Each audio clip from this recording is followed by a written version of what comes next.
Hi, ഇന്ന് ഒരു bread pudding ആണ് റെഡിയാക്കി എടുക്കുന്നത്. ചൈന ഗ്രാസും വേണ്ട, ജലാറ്റിനും വേണ്ട, നല്ല ഈസി ആയിട്ട് തന്നെ റെഡിയാക്കി എടുക്കാൻ പറ്റുന്ന ബ്രെഡ് പുഡിംഗ് ആണിത്. നല്ല ടേസ്റ്റും കേട്ടോ. അപ്പോൾ എങ്ങനെയാണ് ഈ ഒരു പുഡിംഗ് റെഡിയാക്കി എടുക്കാൻ നോക്കാം. അതിന് വേണ്ടിയിട്ട് നമുക്ക് ആദ്യം ബ്രെഡ് ഒന്ന് ടോസ്റ്റ് ചെയ്തെടുക്കണം. ഞാനിപ്പോൾ ഒരു 10 സ്ലൈസോളം ബ്രെഡ് എടുത്തിട്ടുണ്ട്. ഞാനിപ്പോൾ ബ്രെഡ് എടുത്തത് എങ്ങനെയാണെന്ന് വെച്ചാൽ, ഞാൻ പുഡിംഗ് സെറ്റ് ചെയ്യാൻ ഉദ്ദേശിക്കുന്ന പാത്രം ഉണ്ടാവുമല്ലോ, അപ്പോൾ അതിൻ്റെ താഴ്ഭാഗത്ത് 2 ലെയറായിട്ട് സെറ്റ് ചെയ്യാൻ വേണ്ടിയിട്ടാണ്. അതിനുള്ള ഒരു അളവാണ് 10 സ്ലൈസ് ബ്രെഡായിട്ട് ഞാൻ എടുത്തിട്ടുള്ളത്. ബ്രെഡിൻ്റെ അളവ് ശരിക്കും നിങ്ങൾ എടുക്കുന്ന പാത്രത്തിന് ഡിപ്പെൻഡ് ചെയ്തിരിക്കും. നമ്മൾ താഴ്ഭാഗത്ത് 2 ലെയറായിട്ടാണ് ബ്രെഡ് സെറ്റ് ചെയ്തെടുക്കുന്നത്. അപ്പോൾ വലിയ പാത്രമൊക്കെ ആണെങ്കിൽ 10 സ്ലൈസ് ബ്രെഡൊന്നും മതിയാവില്ല. അപ്പോൾ അത് നോക്കിയിട്ട് വേണം നിങ്ങൾ ബ്രെഡ് എടുക്കാൻ വേണ്ടിയിട്ട്. അപ്പോൾ ബ്രെഡ് ടോസ്റ്റ് ചെയ്തെടുക്കുന്നത് ബട്ടറിലാണ്. നിങ്ങളുടെ കയ്യിൽ ബട്ടർ ഉണ്ടെങ്കിൽ ബട്ടർ തന്നെ എടുക്കുന്നതായിരിക്കും ബെറ്റർ. നെയ്യൊക്കെ എടുക്കുമ്പോൾ അതിൻ്റെ ആ ഒരു സ്മെല്ലുണ്ടാവും. വെളിച്ചെണ്ണ എന്തായാലും എടുക്കണ്ട. വെജിറ്റബിൾ ഓയിലും കുഴപ്പമില്ല, പക്ഷെ ബട്ടർ എടുക്കുന്നത് തന്നെയാണ് നല്ലത്. അതിൻ്റെ ആ ഒരു കുത്തൊന്നും നമുക്ക് ഫീൽ ചെയ്യൂല. അൺസാൾട്ടഡ് ബട്ടറാണ് ഞാൻ എടുത്തിട്ടുള്ളത്. ഇതിപ്പോൾ ഒരു 1.5 ടേബിൾ സ്പൂണോളം ഇട്ടിട്ട് പാൻ ഒന്ന് ചൂടാക്കി എടുത്തിട്ടുണ്ട്. എന്നിട്ട് ഞാൻ എടുത്ത 10 സ്ലൈസ് ബ്രെഡ് ഞാൻ പകുതിയായിട്ട് കട്ട് ചെയ്തെടുത്തിട്ടുണ്ട്. അതിൻ്റെ ആ ഒരു സൈഡിലുള്ള ബ്രൗൺ കളർ ഉണ്ടല്ലോ, അത് ഒഴിവാക്കിയിട്ടുണ്ട്. ഇനി ഇത് ഈ ഒരു പാനിൽ നിരത്തി ഇട്ട് കൊടുത്തതിന് ശേഷം 2 ഭാഗവും നമുക്കൊന്ന് റോസ്റ്റ് ചെയ്തെടുക്കണം. ഇതുപോലെ ഒന്ന് ടോസ്റ്റായി കിട്ടിയാലും മറ്റേ ഭാഗം മറിച്ചിട്ട് കൊടുക്കുക. ജസ്റ്റ് ഒന്ന് ബ്രൗൺ കളറായി കിട്ടിയാൽ മതി. അപ്പോൾ തന്നെ നമുക്ക് ബട്ടറിൽ നിന്ന് ഇത് മാറ്റാം. നല്ലോണം കറുത്ത് പോകുന്നും വേണ്ട.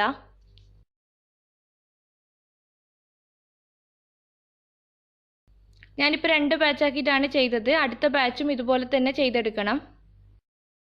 ബ്രെഡ് മാറ്റി വെച്ചിട്ടുണ്ട്. ഇനി ഷുഗർ സിറപ്പ് റെഡിയാക്കി എടുക്കണം. അതിന് വേണ്ടിയിട്ട് 1/2 കപ്പ് പഞ്ചസാര ഈ ഒരു പാത്രത്തിലേക്ക് ആഡ് ചെയ്തിട്ടുണ്ട്. ഇതിലേക്ക് ഒരു 3/4 കപ്പോളം വെള്ളം കൂടി ചേർത്ത് കൊടുക്കുന്നുണ്ട്. ഇത് നന്നായിട്ട് തന്നെ മെൽറ്റായി വരണം. ഇപ്പോൾ പഞ്ചസാര മെൽറ്റായിട്ട് നമ്മുടെ ഷുഗർ സിറപ്പ് ഇവിടെ റെഡി ആയിട്ടുണ്ട്. നമുക്കിനി ഫ്ലെയിം ഓഫ് ചെയ്യാം. ഇനി നമ്മൾ പുഡിംഗ് സെറ്റ് ചെയ്തെടുക്കാൻ പോവാണ്. അപ്പോൾ ഇതുപോലൊരു ഗ്ലാസിൻ്റെ ട്രേയിലാണ് ഞാൻ പുഡിംഗ് സെറ്റ് ചെയ്തെടുക്കുന്നത്. നമ്മൾ റെഡിയാക്കി വെച്ച ഷുഗർ സിറപ്പിലേക്ക് ആദ്യം ടോസ്റ്റ് ചെയ്ത് വെച്ച ബ്രെഡ് ഉണ്ടല്ലോ, അതിൻ്റെ 2 ഭാഗവും ഒന്ന് ഡിപ്പ് ചെയ്തെടുക്കുക. എന്നിട്ട് ഗ്ലാസിൻ്റെ ട്രേയിൽ 2 ലെയറായിട്ട് നിരത്തി ഇട്ട് കൊടുക്കുകയാണ് ചെയ്യുക. കംപ്ലീറ്റ് ബ്രെഡും ഇപ്പം തന്നെ നമ്മൾ ചെയ്തെടുക്കുന്നുണ്ട്. അപ്പോൾ അതിൻ്റെ ഇടയിലായിട്ട് കുറച്ച് നട്ട്സും കൂടി ഇട്ട് കൊടുക്കുന്നുണ്ട്. നേരത്തെ പറഞ്ഞ പോലെ ഒരു 2 ലെയറെങ്കിലും ബ്രെഡിൻ്റെ ലെയർ ഉണ്ടാവണം. പിന്നെ ഡിപ്പ് ചെയ്തെടുക്കുന്ന സമയത്ത് ഷുഗർ സിറപ്പ് നല്ലോണം അങ്ങ് ചൂട് പോകാൻ പാടില്ല. കുറച്ച് ചൂടിൽ തന്നെയാണ് നമ്മൾ ഡിപ്പ് ചെയ്തെടുക്കുന്നത്. പിന്നെ നല്ല ചൂടുണ്ടാകാനും പാടില്ല. ആ സമയത്ത് ബ്രെഡ് പെട്ടെന്ന് തന്നെ കുക്കായിട്ട് ചതഞ്ഞു പോകും. ബ്രെഡിൻ്റെ ലെയർ റെഡി ആയിട്ടുണ്ട്. ഇനി ഇതിന് വേണ്ടിയിട്ടുള്ള പുഡിങ്ങിൻ്റെ മിക്സ് റെഡിയാക്കി എടുക്കാം. നമ്മൾ 2 കപ്പ് പാല് വെച്ചിട്ടാണ് ഈ ഒരു പുഡിംഗ് റെഡിയാക്കി എടുക്കുന്നത്. അപ്പോൾ അതിന് വേണ്ടിയിട്ട് ചൂടാക്കാൻ വേണ്ടി അടുപ്പത്തേക്ക് വെച്ചിട്ടുണ്ട്. ഇതിലേക്ക് ഒരു 2-3 സ്ട്രാങ് സാഫ്രോണും കൂടി ഇട്ട് കൊടുക്കുന്നുണ്ട്. ഒരു നല്ലൊരു ഫ്ലേവർ കിട്ടാൻ വേണ്ടിയിട്ടാണ്. ഈ ഒരു സാഫ്രോൺ ഇല്ലെങ്കിൽ നിങ്ങൾ ഏലക്കാപ്പൊടി ചേർത്ത് കൊടുത്താലും മതി, അല്ലെങ്കിൽ വാനില എസൻസ് മാത്രം ചേർത്ത് കൊടുത്താലും മതി. ഇനി ഇതിലേക്ക് മധുരത്തിന് ആവശ്യമുള്ള കണ്ടൻസ്ഡ് മിൽക്ക് ചേർത്ത് കൊടുക്കുന്നുണ്ട്. ഇതിന് പകരം പഞ്ചസാര ചേർത്ത് കൊടുക്കാം. ഞാനിപ്പോൾ ഒരു 1/2 ടീൻ കണ്ടൻസ്ഡ് മിൽക്ക് ചേർക്കുന്നുണ്ട്. നിങ്ങൾ ചേർക്കുന്ന സമയത്തൊന്ന് ശ്രദ്ധിച്ചിട്ട് ചേർക്കുക. കാരണം നമ്മൾ ബ്രെഡ് ഓൾറെഡി പഞ്ചസാര സിറപ്പിൽ ഡിപ്പ് ചെയ്ത് വെച്ചതാണ്. അപ്പോൾ അതിന് നല്ല മധുരം ഉണ്ടാവും. നോക്കിയിട്ട് ചേർത്ത് കൊടുക്കുക. എന്നിട്ട് നന്നായിട്ട് തന്നെ ഒന്ന് മിക്സ് ചെയ്തെടുത്തിട്ടുണ്ട്. ഇതിലേക്ക് 1 ടീസ്പൂൺ വാനില എസൻസും കൂടി ചേർത്ത് കൊടുക്കുന്നുണ്ട്.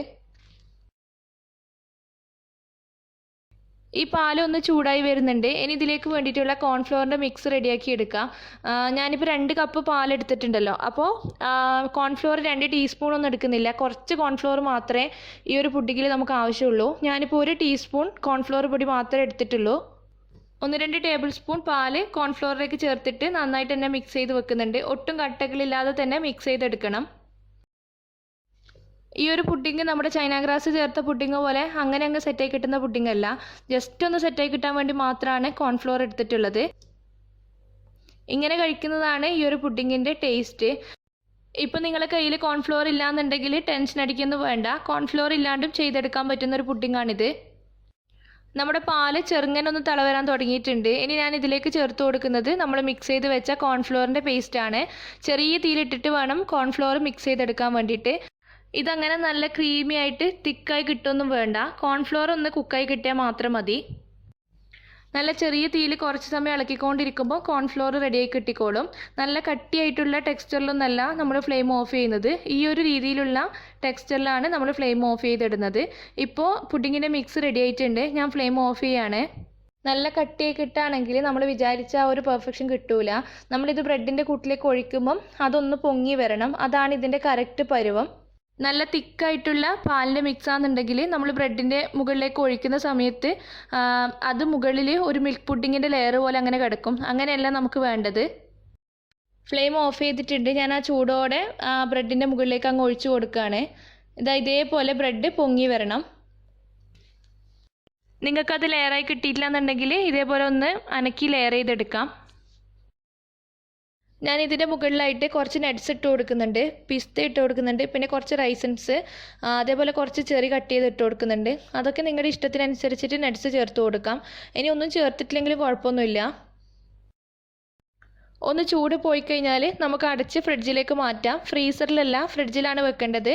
ഒരു 2 മണിക്കൂർ വെച്ചാൽ മതി. അപ്പോഴേക്കും നല്ല സെറ്റായി വരും. ഇപ്പോൾ നമ്മുടെ പുഡിങ് നല്ല സെറ്റായി വന്നിട്ടുണ്ട്. കണ്ടില്ലേ, നല്ല മുകൾ ഭാഗമൊക്കെ ഡ്രൈ ആയി കിട്ടിയിട്ടുണ്ട്. നല്ല ടേസ്റ്റ് ആട്ടോ. ഇത് ഞാനൊന്ന് കട്ട് ചെയ്തിട്ട് കാണിച്ചു തരാം. ഇതേപോലെ ഒരു സെർവിങ് ഗ്ലാസ്സിലേക്ക് എടുത്തിട്ടുണ്ട്. ഇനി പാലിൻ്റെ മിക്സ് ഉണ്ടെന്നുണ്ടെങ്കിൽ ഇതിൻ്റെ മുകളിലായിട്ട് അങ്ങ് ഒഴിച്ചു കൊടുക്കുക. അങ്ങനെയാണ് ഈ ഒരു പുഡിങ് സെർവ് ചെയ്യുക.